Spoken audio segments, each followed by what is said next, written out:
Hello. Started. Welcome to Big Venus Energy. You know, day after a full moon. Yeah. In a sign of Venus. Absolutely. The enormity of the energy, the essence of the energy can be different. I am more on the nesting side of that energy right now. Yes. So the Taurus side of Venus is mostly associated with like creature comforts. Oh my god. Nice sheets, good food. Yes.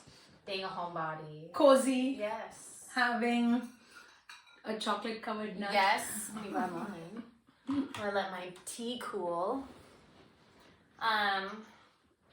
Weekly check-in. How are energy levels? I got my period yesterday. Okay. So definitely on the Release. let's release and replenish I love side this. of things. Nurture. Yeah. Okay. Slept in a little today. That's important. Yet disturbed Mm-hmm. a little bit with the body. It was feeling a little bit of chaos. Yeah. I don't know if it happens to anybody else, but I sat on my front when you came in. I don't know whether you noticed my yellow couch. Yeah. One of the cushions is pulled out and open. So I had a bleeding incident. Oh. That. Yep. And I'm like, so a lot of effort was put into bring it back to looking normal. Hydrogen peroxide works wonders for menstrual blood.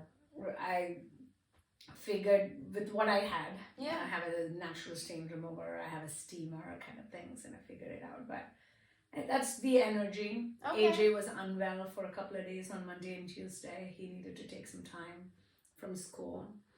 Husband was traveling. I'm in the, I think even in life, I'm in this letting go Yes. and refilling from. Scorpio season's about that. And I am in Your Scorpio season. Mm-hmm. Yes, ma'am. So that's what's going on my end. What about you? Beautiful. I would like to expand a little bit on what you're talking about. So Ari has been experiencing some of these bleeding incidents. And what I notice is that she'll come out and she'll tell me, and then she'll be like, I'm sorry. Mm-hmm. And I'm like, please do not be sorry. Mm-hmm. You know, like we went and got hydrogen peroxide, which is like an oxidizer. It'll lift that stain immediately. Mm-hmm. It'll be like it never happened. But to see her just resort to shame about having that or leaving that, and I'm like, do not ever feel shame about that. I never want her to feel that shame. As someone who's experienced that, you know, even in public settings at school, I used to have those incidents. So it's one of those things where you just clean it up. You know, sometimes it's just a little reminder, and sometimes life is bloody. It is our divine elixir of life. Mm-hmm. But me this week, I feel revolutionary. I feel charged up. I feel inspired. Yesterday, I battled a little bit of self-doubt, or I tried to for a second. Just calling an alignment career, right? And some of the delays there, and voting on Tuesday. A little disappointed, but not surprised that all of the Texas constitutional amendments passed, all of the propositions. A lot of them were predatory, but what we'll talk about in today's episode is that reading comprehension matters. And right now, the reason it matters so much so is because one of those propositions directly defunds public schools even further than they already are, which will lead to further disparities in reading comprehension and literacy levels, which Texas already struggles with. And it's just because we're a much larger state, and we also have a population of immigrants. We do. Right? And it gets reflected, and I literally learned this morning that there was one of my mom friends, she's a teacher. I'll be louder. One of my mom friends, she's a teacher, and she was feeling really de-energized this morning because she had to send a letter to the parents of a kid saying that the kid had owed $146 dollars in the food account because they didn't have money. Wow. And they had drained out, and it's in the negative now, like Mhm. they owed. And how that kid is unable to go to a field trip that costs $30. And this, the SNAP program Yeah. problems, the food stamp issues, the defunding of the school. Where does it hit? It hits before you cut salaries. It's going to hit all of these food programs, Absolutely. supplies, things Mhm. that are, what people think is on top of, salary, which is, yes, we have created, as humans, we have created a capitalistic economy. We have to figure out how it cannot, however, be I'm going to trample on somebody else to build my financial stability. We have to find a way to lift everybody and make just all of our humanity's basic needs and freedom standard. Right. Well, I think that everyone could relate and really resonated with what Billie Eilish said last week. Yes. Billionaires. So, majority of the billionaires in the North American continent live here in Texas. And I think it's a form of like Texas pride. You would not want to create such levels of disparity. So if by chance you come from one of those affluent families who are billionaires, I hope that you take pride in your community and your access to resources. Because the disparity is there because of tax breaks that have just passed to benefit your family specifically. There was about 6 or 7 propositions that were tax breaks for the wealthy. And there were only 5 of them that were beneficial to the general population. I was sitting there in line literally doing the rhyme in my head about which ones I was voting yes for. Like I knew in my head, and it streamlined the process. I want you to know there were no voting machines. You had to hand fill in your ballots. I heard people talking and no one really understood what they were talking about in the propositions. It's worded very floral, I'll say, where you're not really paying attention. So it is intended to get the voice of the privileged who do not have to take the day off. Right. And feel the consequences of taking the time or day off to go Right. vote for something. And the more dire it is made for everyday human, the more revolution that Right. you're gonna wait and see. I mean, we just saw in the election results. There is some hope, right? Even my family, right? Mamdani won in Right. New York. And it's in New York City. And the first comment from the elderly in my family was how communism had entered the capital of capitalism. And I didn't say anything except not a communist, democratic socialist. And I didn't want to engage in anything else. Right. This is not a conversation to... It's just a reframe, a small one. And trust me, other family members had participated and things, agreed and this and that and whatnot. And I'm like, we gotta be able to sit back and see the comfort and privilege you are in. There is a safety of the roof. There is a safety of, we just had chocolates with, on nuts, and we sit in comfortable rooms It's here richness. having conversation. It's very privileged. Take time to have conversation. What a freaking privilege this is. And gratitude, but I think it's also important. I am of this persuasion, and I flip tables. That's why I don't go to family gatherings often. But I do think it's important that, a mantra that I live by as a wellness practitioner, as a certified holistic health coach, but holistic with the W, I cannot separate my personal wellness from the collective wellness. If there is illness in my environment, it's going to touch me. Yes. If there is disparity in my environment, it's going to affect me or my family or my child. Yep. I want access to resources for everybody because we're all neighbors, because we're all humans here. And while a lot of people will say that's communism, I hope that disparity never touches you like it has touched some of the families that I have known in my own family when I was growing up. As a daughter of a mother who would go days without eating. to feed us as a daughter of a mother who would stretch $20 for a week of groceries. I mean, that was back in the early 2000s and the 90s. And even still, to watch sometimes her struggle with just her health because of the implications of putting off access to healthcare, which we're going to see more of now. And so I think that's where I'm activated. You know, I have found myself having friends that I had met through old jobs who are quickly organizing benefit shows through comedy. And it already got approval from the cities, already have vendors, already have people who are sponsoring, and just really trying to be a pillar in the community to, you know, it's the holidays. It's Q4, which is where you see the largest cuts. So that and just wanting to be, you know, grateful, aware, and exercising my privilege in a way that just spreads more love and understanding. I'm not trying to come out here and be disparaging or divisive. Because that's easy to do.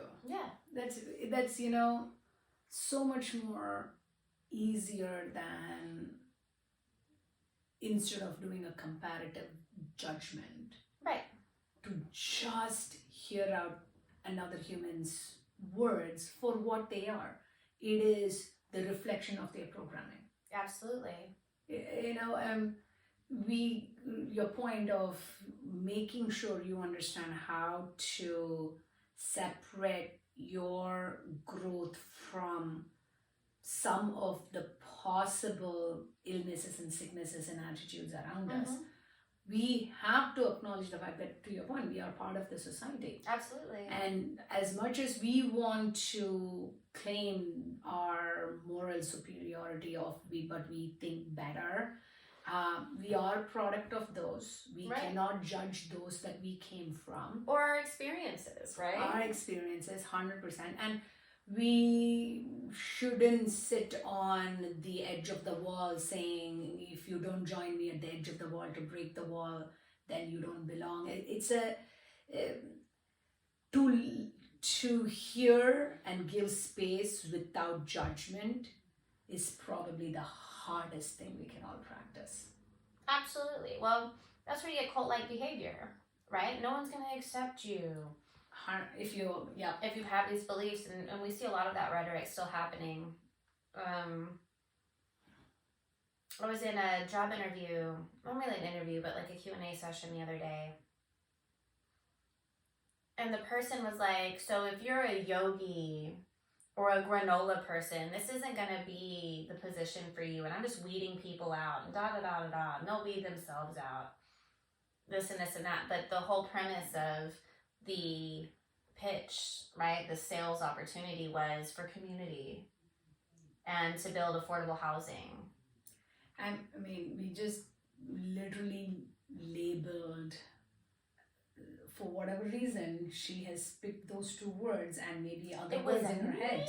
Yes. Him, yogis and granola, already disparaged a bunch of people. Right. That is deeply rooted bias. Absolutely. And I thought it was funny. He thought he was being really cheeky and really innovative. But as someone who came in as I'm a business professional, you're a business professional. I hold myself in a high regard. And I expect anything that's labeled as wanting to be like share or community based to not have that be in the first 30 minutes of a sales pitch and you know, a multi-million-dollar industry. Yeah. I'm not going to lower my standards, and I wasn't disparaging, and I didn't engage with it. Yeah. I didn't leave at that point either because I wanted to hear. Yeah. Absolutely, to be curious and understanding where people come from. Right. And that's the most healthiest thing you can be. Not letting it anger you, not letting it affect your soul or your mind or your body, not letting ourselves get into a place of judgment ourselves, but just to hear.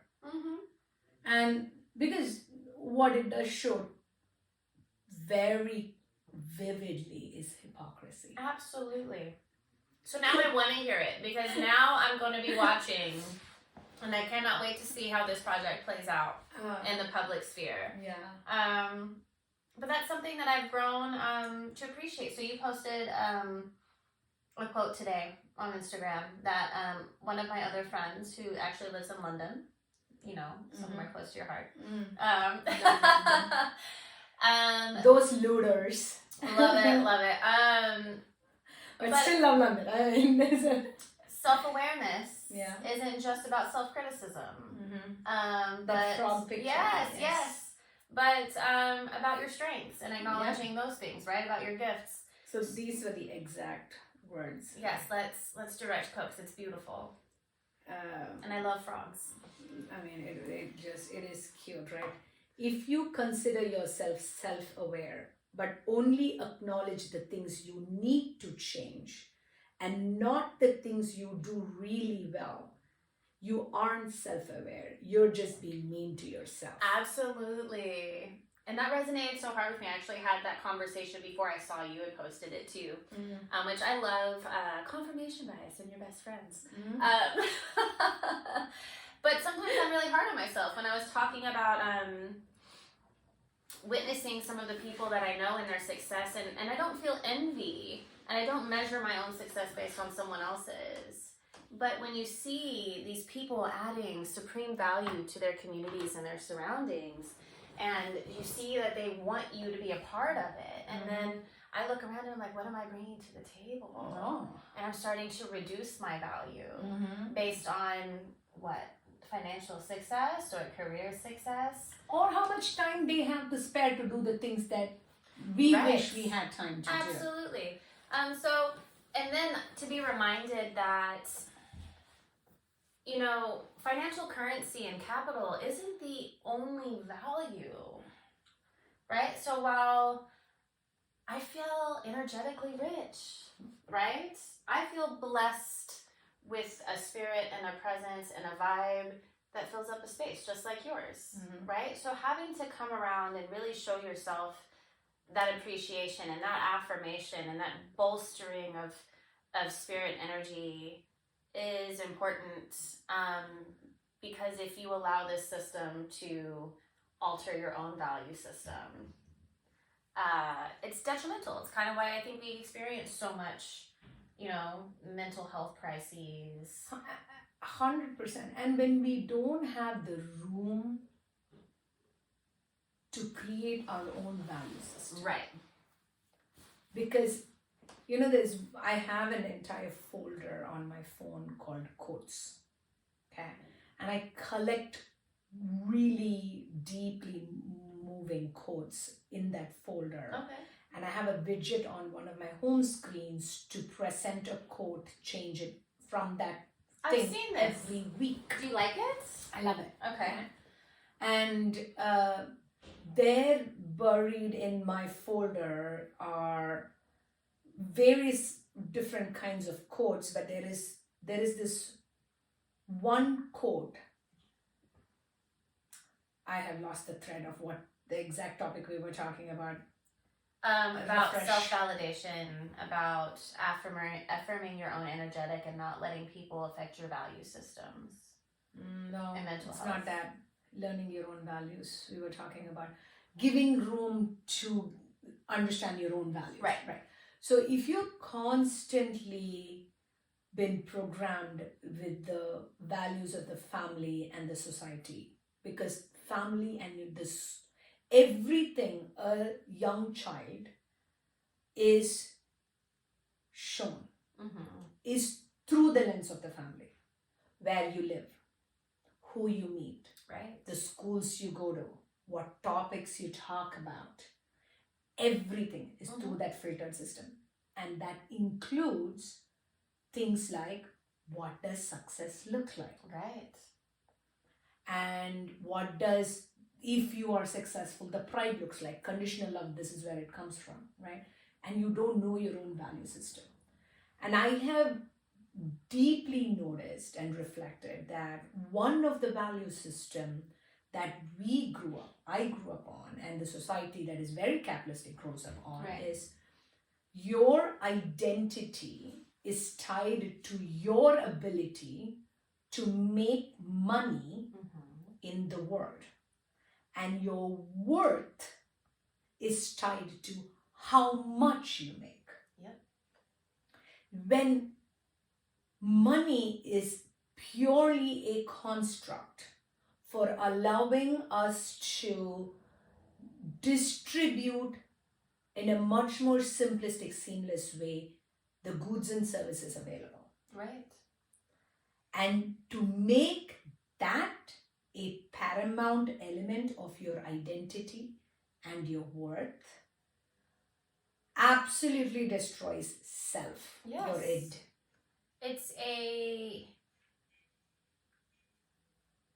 You could say it's a block made out of sand, and we're making it a cornerstone of our personalities, and that is a core belief, and that's really dangerous because we know castles made of sand slowly drift into the sea. Totally.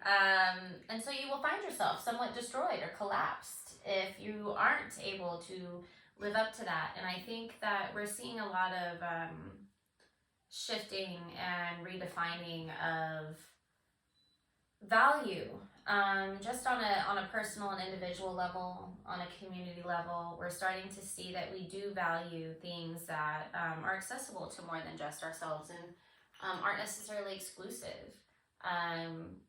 Shared experiences, having our kids have exposure, and culturally enriching activities, and the humanities even, which are becoming more and more removed. Right? We're starting to say AI can do art instead of people, and I think you can't do that. So now I've seen the act of resistance as being human, as a resistance to AI. And the way the AI is going, because last year we attended the seminar, and AI could be doing so much for us, and I think that we're programming it to do a lot of things that maybe miss the point or the potential of what we could be accomplishing with AI. And this is why I love the future generations.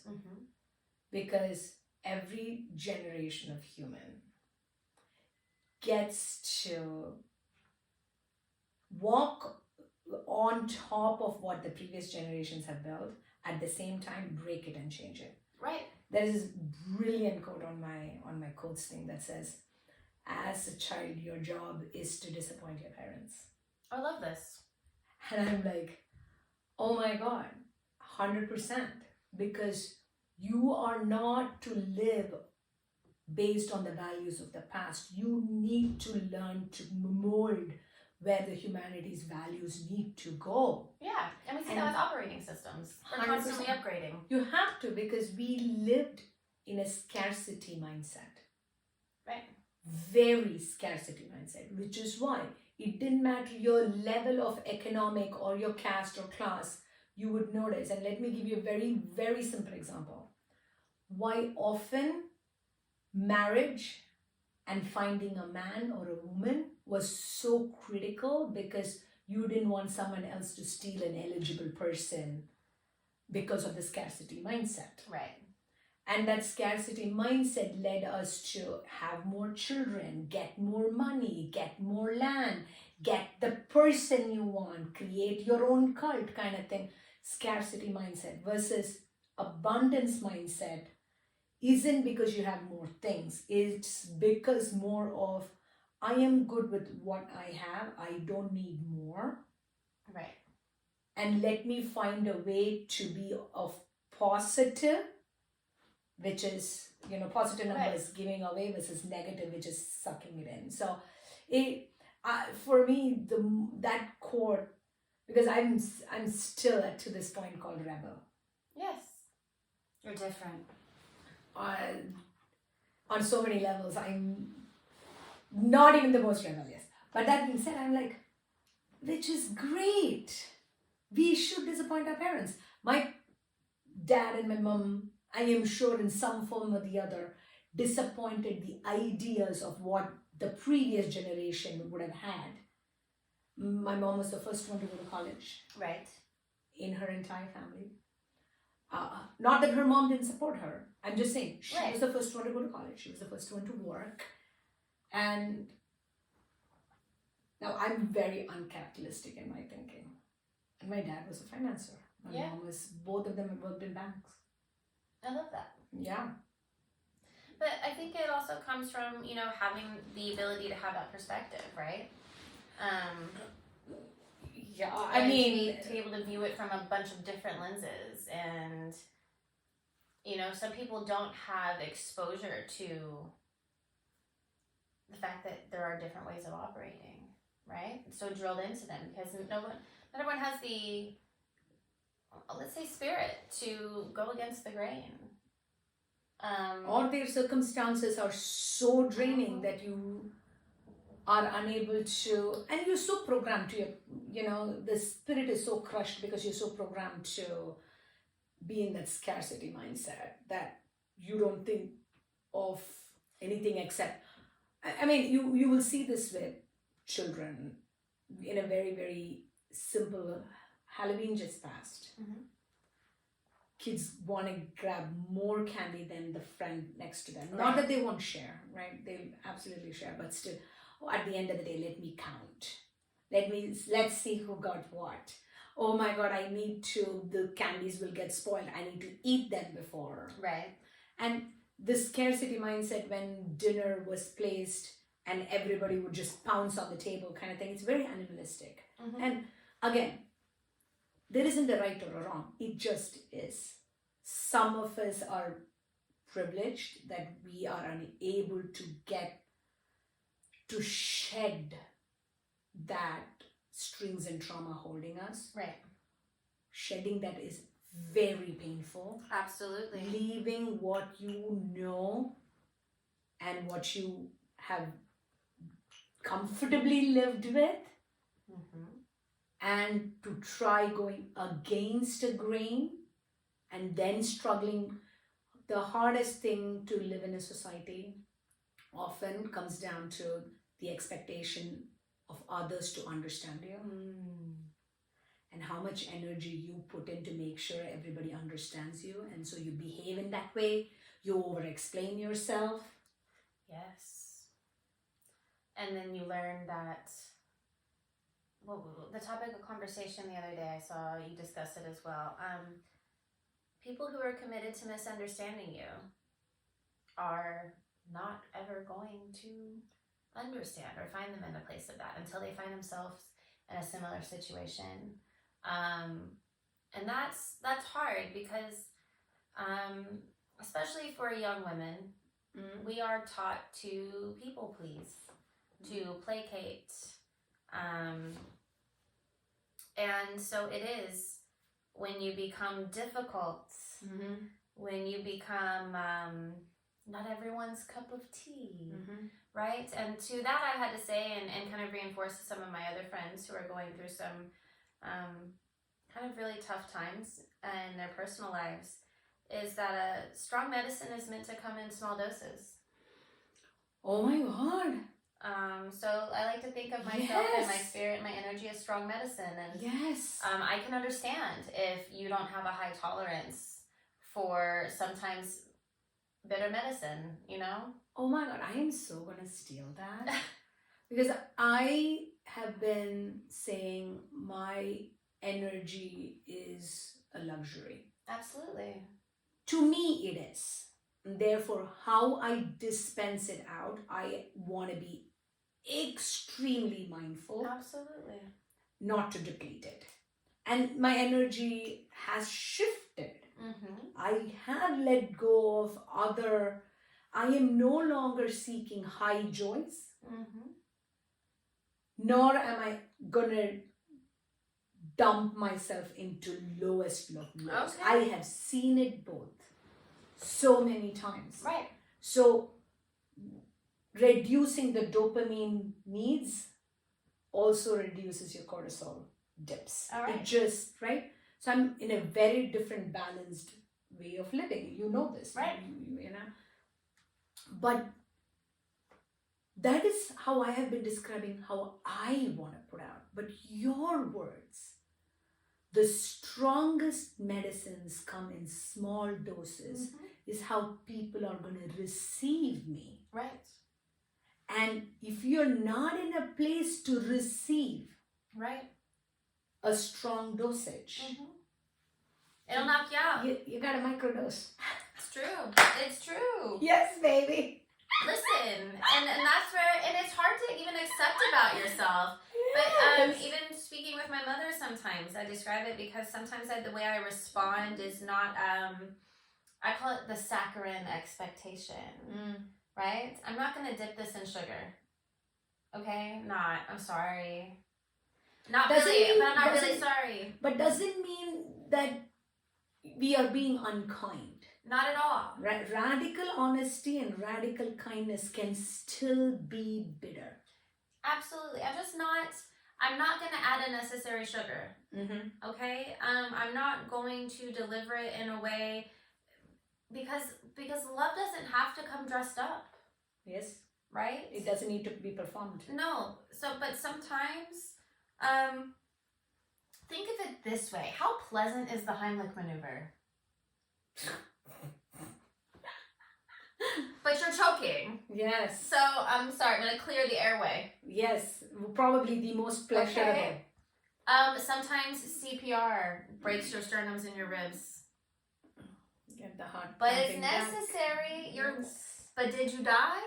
Yes. Okay then. So sometimes that's how it really is. There is life-saving measures here. 100%. So you walked in and you said you have a book very similar to this. Yes. Of Khalil Gibran. Okay. And I got really moved by a couple of pieces that I read somewhere on the internet, and then I'm like, oh my God, I've got to read and what a beautiful print you got. Oh my God, isn't it gorgeous? Yes. It is gorgeous. Okay. So here, there is this thing about love. Okay. And it says here somewhere, for love gives not but itself, and takes not but from itself. Love possesses not, nor would it be possessed. Love has no other desire but to fulfill itself. Like when you read and you start putting your own words into it, and there is a very similar thing, there is another topic called joy and sorrow. It cannot be just something that looks and feels comfortable and pretty all the time. Love is uncomfortable. Yes. To execute. It is to hold yourself truthfully for yourself and holding space for another human being. And to be seen. It's not just the best parts of you. Yes. And so that is something. It's and you'll see that we see a lot of discussions on like avoidant and anxious attachments. Yes. And a lot of times, what you'll notice when discussing avoidant attachment, it's something I experienced in a younger relationship with Drew. Was that I was ready to love him and pour I am a force of love. I am an ocean of love. I sometimes will drown you with my love. And drown myself. If you've never experienced love at all, or in a way that is tangible or that lands, it will scare you. It will make you feel like you're not worthy of it because you've never had it. Yeah. Right? It will trigger your darkness and make you want to hide and to run away from it and to, you need it in small doses. And it's hard to learn those things a lot of times. 100%. It's hard to be mindful of that, right? Yes. Because as much as most people do desire love, there's also this desire to give love, right? And I think it's beautiful because it can't be possessed. It's not something you can take from someone. It has to be given. And you have to receive it with the same abundance. Open to it. So I've reflected a lot on very similar element, and we have similarity in how and what love felt like growing up. And it was very interesting that we came out of it feeling it was conditional. Right. Okay. To the generation that did, if you ask the parents, they would say, I of course loved you because I did these things. Whether it was a roof, whether it was taking care of you to your doctor's office, whether making sure you were fed, whether it was education, whatever those things were, right? You wanted to go to prom, whatever those things were. Right. When the weight of responsibility and executing that was the literal definition of how you felt you were showing love, which is okay because that was a heavy weight. No one showed you otherwise. Right? But we came out of it. Both of us, we've talked about this in length, and even more length are the millions of words that have been unsaid by our own lips. Is how we felt that love was conditional. And how them executing responsibility felt like we were the burden and the responsibility that had to be shed. Right. That's the conditionality. Versus when we started feeling in a place to give love, we were like, oh, we're going to be abundant with it. Yes. Because it was super sacred and scarce for us. Right. We're going to be abundant. Right. And we went flooding the market. So flooding. Yes. Thinking that if we show that, we will receive that. But the words you used previously, the strongest of medicines need to be taken in small doses, and not everybody can take it. We didn't even know that that was medicine we were producing. We didn't know it was supposed to be first for us. Right. We didn't realize how much we needed to listen to our own inner child, our own soul, to love it the right way. Right. Before giving it. If I go read some of my old journals, oh my God. Oh, listen. Atrocious. Childishness. Yes. I hear you. And you know, that's why you keep them, for reflecting. Oh my God. It is so... And for the way your perspectives change. I had to say this recently as someone who has had my journals read and kind of weaponized against me. Journals read from the darkest times of my life. And them quoted at me out of like anger and resentment. The way that you have to try and describe to people that journaling as a tool is feelings aren't facts. I am so dramatic. Sometimes for fun. Sometimes for effect. Correct. And sometimes because those are the only words that are coming out with the million words, we're like, okay, we'll just put something on paper. And we put the most dramatic things on paper because it encapsulates the depth of feeling I have. Oh my gosh, I'm so upset. Right, so the writing, and then how much I love words, and how much we've read so many books. Okay, so I'm just gonna pour it out there in just fucking, hyperbolic sense.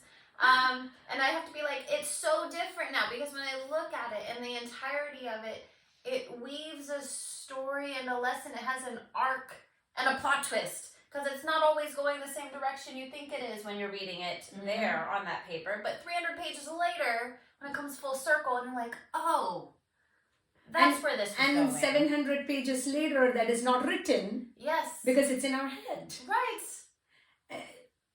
I tell people all the time, if you are really struggling to process the flood of things going on in your head, you gotta put it down on paper, because you have trillions of information converted to millions of thoughts converted to, when you actually put it on paper. Yes. It is 100 words.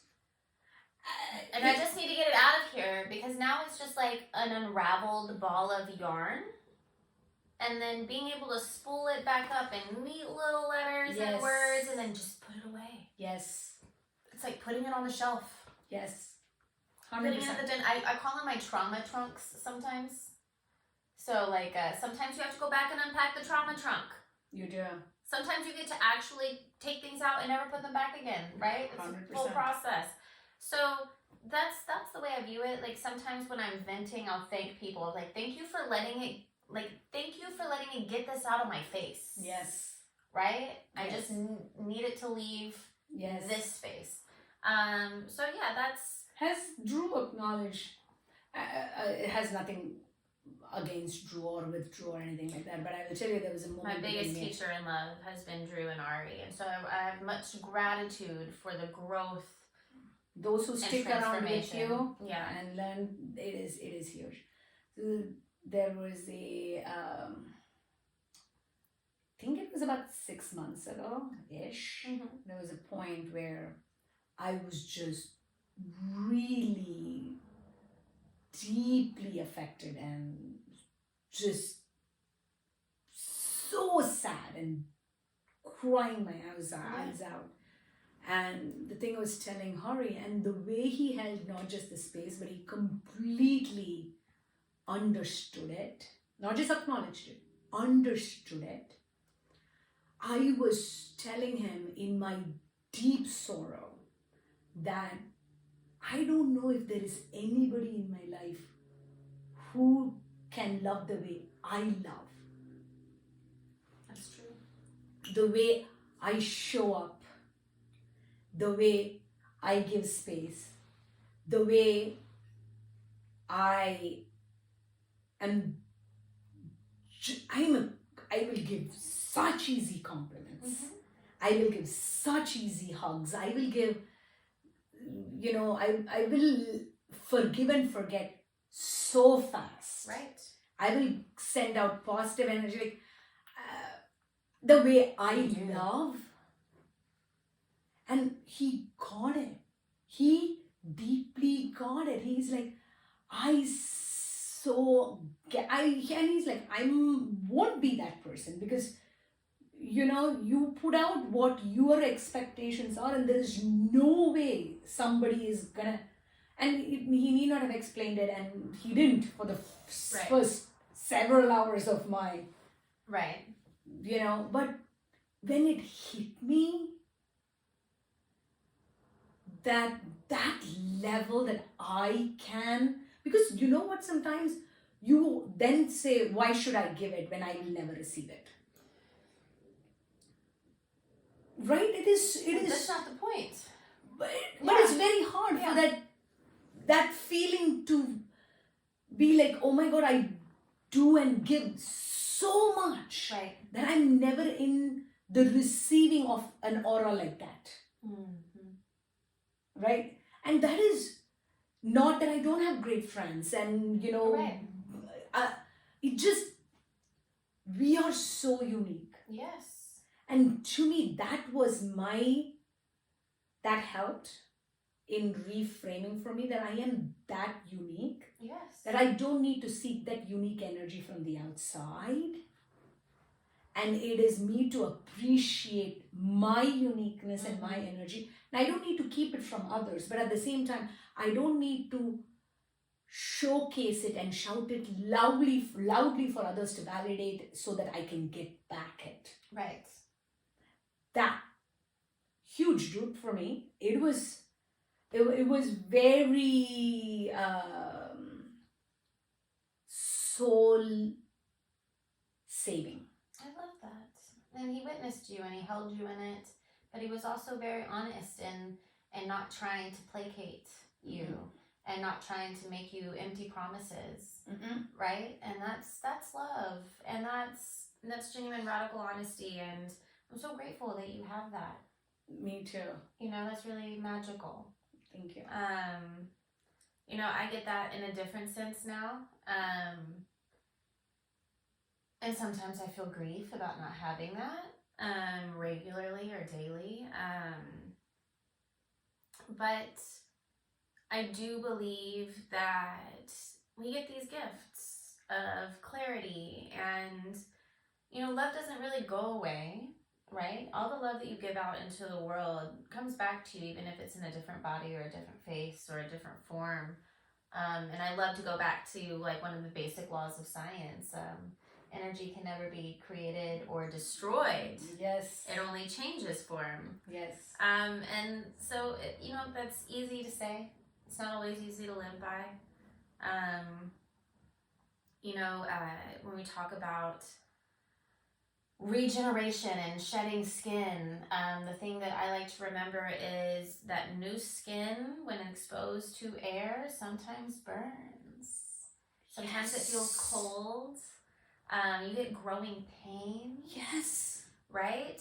So it's not always comfortable. My God. And Okay, there are so many beautiful quotes that you have said during this. First and foremost, she is beyond gifted when it comes to relaying depth of emotion and life philosophy through words. I mean, why the fuck she hasn't written a book of poems, I do not fucking know. But you gotta go revisit this video, and I think I am gonna too, and pull out some of your... That medicine thing is gonna be forever. It's going in my coat thing. Thank you. And then... Thank you, I appreciate that. This one, I wish I could just literally hit rewind and go back, but...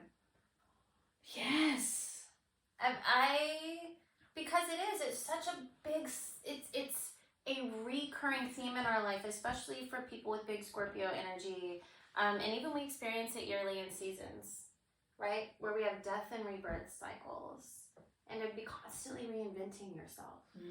Look at how much your life has changed in the last 12 months. In the last 12 months, how much your life has changed. And how scary and destabilizing, and how you're still looking at how you're reinventing and how you're deciding to show up and how you're deciding to move your energy around, and how you have this freedom to choose it instead of having an outline or a structure that's pre-programmed, right? It's a whole new building. It's a whole new concept. And that is both scary and encouraging and enlightening and empowering, and in a lot of ways bewildering. Beyond your wildest imagination. It's still happening, and I'm looking at it when I come in to your space, when I get to be here and I see these new things, and I get to see the way that your expression has gave, you know, rise to new life in your surroundings, but also knowing how much of a risk that feels like, and how it's so much easier to like not put it out, right? And so and one of the reasons why we do this, absolutely, we process it out loud with each other. We have the audacity, which is what I was talking about today. Big Buenos Aires. You need those things. Starts with the audacity to actually do it and to actually believe that your energy and your perspective and your gift is worth being shared and worth being received and worth being put out. Because while it may not seem like a lot to us right now, we don't know who's listening, and we don't know who we're giving rise to. But we are showing our children, and we are showing the people around us that dedication, commitment to ourselves and to each other, and to creative expression, and to opening our eyes and opening our minds and opening our hearts and opening our mouths, because closed mouths don't get fed, is worth doing, even if it's just a conversation and a connection. All starts with conversation. There is no connection without a conversation with yourself, with the energy of the world. In Hinduism, it is called Paramatman. Atman is your soul. Paramatman is this infinite energy that connects all souls. Absolutely. And the soul of being. Yes, the ocean. Amazing. What I was going to say is, these are all a compilation of words that were written and spoken. Chants, mudras, mantras, yes, hymns, yes, songs. It all starts there. We literally spell words. yes, Spell binding. yes. So the way you speak life or death or condemnation is all the choice that we get to make. And it's something Drew reminds me of often when in regards to the journals is you can't tell me that words don't mean anything to you. And you don't get to tell me that the things that you wrote didn't matter at the time. And I can't argue with that. I can't argue with it because they did matter deeply. Yes. So I don't necessarily always agree with how they're used now. I don't necessarily endorse the way they're perceived because they weren't meant for consumption. But what I can say is that your words matter and your actions matter. And so try to be kind. I'm going to finish off with this, okay? Because you said you had some, and we all have elements of fatigue, doubts, you know, of our mind, body, and soul, and you want to, and you should have people around you who give you a different reframing of things. Yes. Okay? A little bit of that energy is valuable. Okay? And I sent this to somebody very recently because they were going through something as well. So I'm going to read this. It's a bit. Okay, I love this. So, okay, I'll send this out to you as well. Okay. The world may have taught you that speaking your hurt makes you fragile, that showing emotion means you are weak, but that was never the truth. Real strength is not found in how much you can bury. It's found in how gently you can hold your wounds in light. How bravely you can say, this hurt me. How fiercely you can choose yourself, even when it would be easier to disappear. You are allowed to take up space, even when your voice trembles. You are allowed to have needs, even when others call them inconvenient. You are allowed to heal at your own pace without apologizing for taking the time it takes. And most of all, you are allowed to rebuild your life around the kind of peace that doesn't require to shrink for you to perform or to bleed in silence. Amen. A woman. I'm sorry. Absolutely. It's been the energy of this week. Thank you for that. I received all of that because this powerful medicine. I think that there was a lot of emphasis in our parents' generation on burying things, on silence, on big girls don't cry. There's a song about it, right? Pick it up, move on. But there is something to be said for being able to unearth. Right, sorry, I keep touching your glasses. To uncover, right, and to not turn away. And I think that is the biggest thing that our generation is currently doing and what we're seeing, and uncovering corruption, right? And not shying away from it, and not trying to say that great things weren't accomplished, because we have accomplished some great things, but some of that came at a great cost. And I don't think that acknowledging the great cost of those things from the great things diminishes the advancements that were made. Yes. But I do think that ignoring it causes more damage. So, sometimes you have to tell the whole truth without leaving out the different parts of the story. Because stars don't shine in the light. They shine in the dark. Absolutely. Right. And, my other favorite quote I live by is, sunshine all the time makes deserts. Okay? And you can't have sunshine and rainbows without rain. So, A little bit of thought. We love talking in cliches and quotes, okay? It's just... Sometimes I'm just a girl. Correct! So, one little tidbit, right? We're gonna finish with this. Tiny mic time. Tiny mic time! Tiny mic time. I had forgotten that. Yes. Okay. So, I have to think of my question for a second. In this time of growing shadows. In this time of growing shadows. How do you plan to shed more light?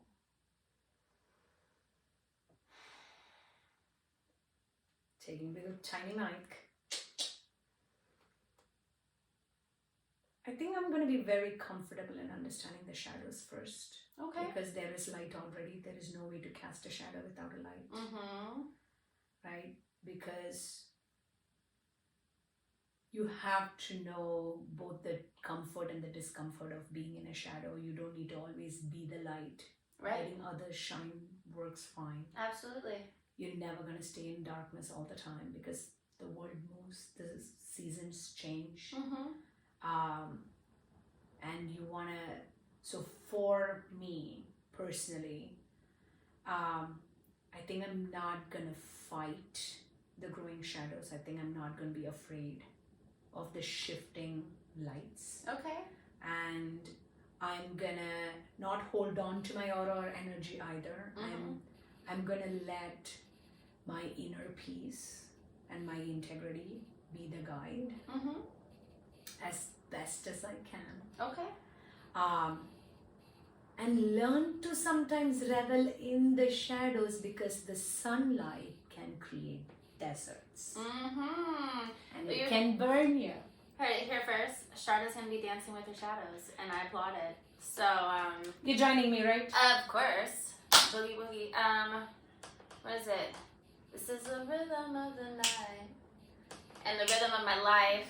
Yes. And our life. And until next time, we're Big Venus Energy. I'm Lo, and this is Sharda, and we love you. And have a wonderful day. Until we see you again. Goodbye. Bye.